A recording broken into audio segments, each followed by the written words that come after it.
There were, despite these positive scenes, there were certainly controversial incidents in this game which led to this kind of topsy-turvy back-and-forward result. Let's bring in Christina Unkel, who is our FIFA rules expert, who we want to talk to about this one. Can I just ask you a general question first off, Christina? Did you feel like the referee had a poor game?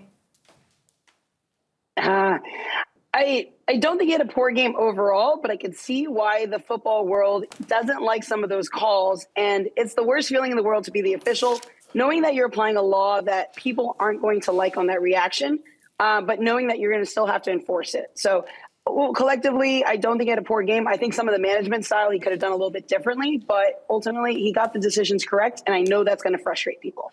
All right, so let's go through a couple of these incidents one by one. First off, Marcus Rashford sending off straight red. Peter Schmeichel, I think it was, said terrible decision. Thierry Henry said never a red card. What was your take on what you saw? 2 points to focus on specifically on Rashford's. Taking a look at his left into that ankle position there. The two things we need to focus on is one, and I know Carragher mentioned about the speed and the force and just shielding the play, is effectively, does he have the right to put his left foot in there and shield the ball? The answer is yes. But because his foot is stuck into that ground, there doesn't allow that leverage. So when we take a look at red card incidents, the discussion in the language is serious foul play. Does he endanger the safety of the opponent? Once we take away discussions about intent, there is no language of the law about intent. And you take a look at where his foot is, it's planted, studs into the ankle, the foot's trapped, and it goes into it. That does rise to the level of interpretation for us to apply a red card. So was this the appropriate recommendation for a VAR for serious foul play for a red card because of the factual elements of this game? The answer is yes. Once you take out intent, which a lot of people are focusing on, you're right, there is no intent by Rashford on this. But because the foot is planted, it's stagnant, and therefore the studs are going into it with that, you don't need a lot of pressure and force at that moment to potentially break an ankle, and that's what leads it into a red card. Yes or no, would you have given a red? Yes, we would have to give a red. This is consistent and this is expected.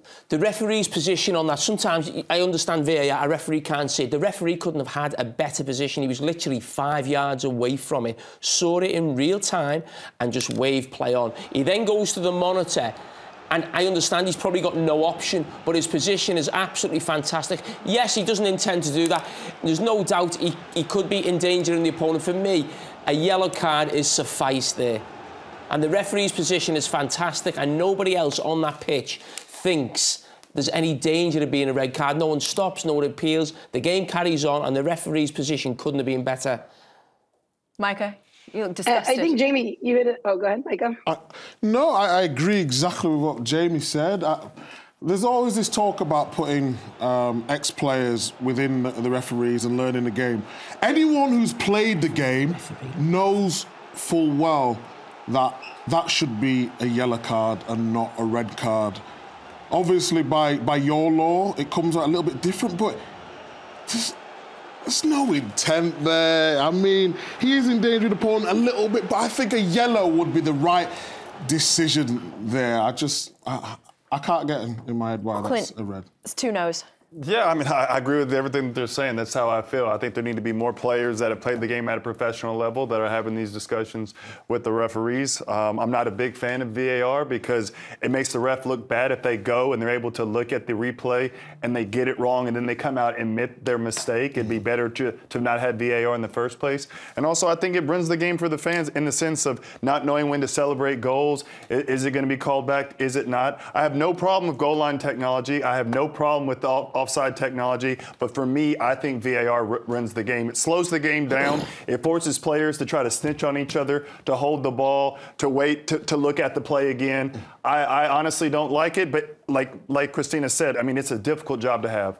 I totally agree with what he just said. I put a tweet out and Christina replied to me about VAR. I've always been a big advocate for it because I always think the game should evolve and move forward. And I always think if we're missing big decisions that are costing teams points, we've got to try and, you know, you want the right team to win, I would say.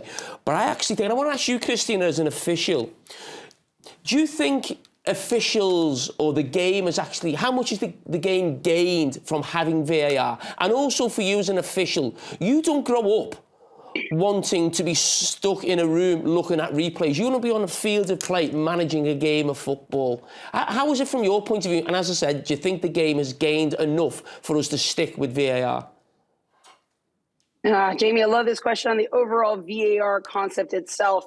From an official standpoint, having grown up, not needing it, feeling the context, what the players are demanding, what the game expects at that moment, that is the art of officiating, right? You can call balls and strikes, and for the American fans, right, in baseball, balls and strikes in and of itself, and that's factual in basis. But what makes a good referee to a great referee is those who can feel the game. They can sense the game. They can sniff the game.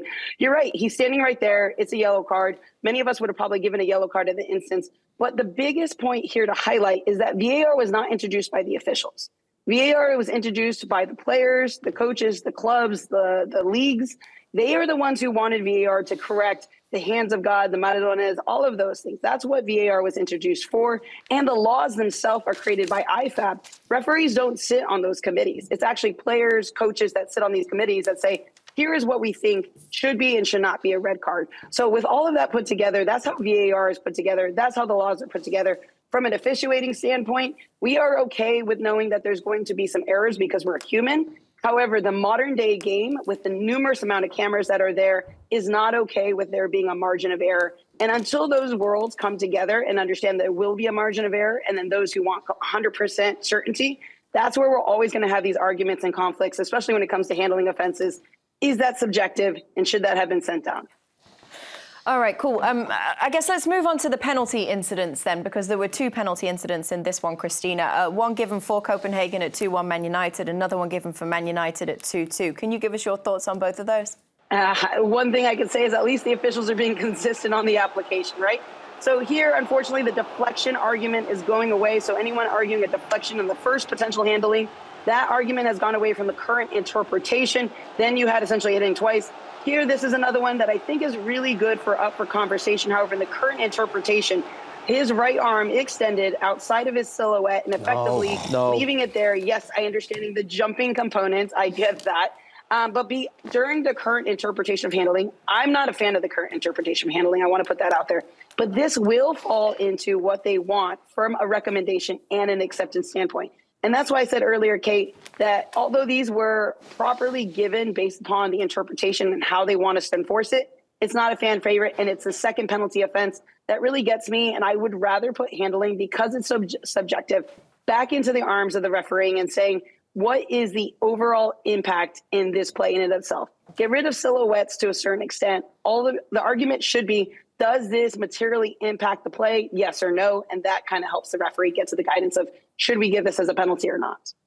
Yeah, I agree with what you've actually just said there, Christine. The Harry Maguire one, I can almost understand, because when we talk about the silhouette, even though it's close, his arm is out there, so I can understand the red. On the second one, the guy's coming down, he's got his back to play, and his arm, it's his elbow that's just slightly outside the silhouette. It's half a yard away. There's no way.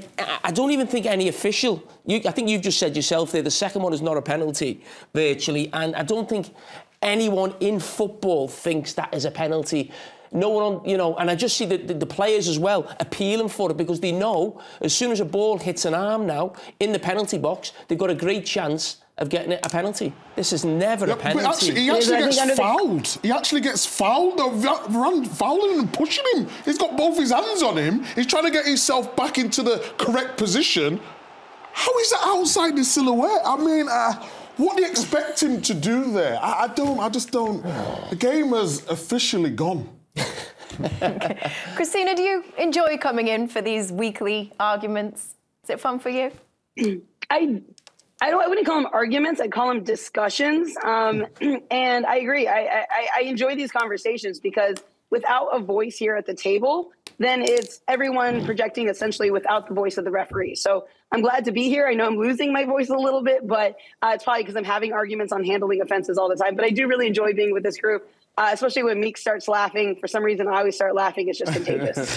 Christina, you are fantastic. You've explained you well, brilliantly, as always. But just that last one, I don't agree with because of the silhouette. But fantastic. Keep doing a great job. Appreciate you, Christina. Thanks, Meeks. I got your approval. We'll see you soon. Thank you so much.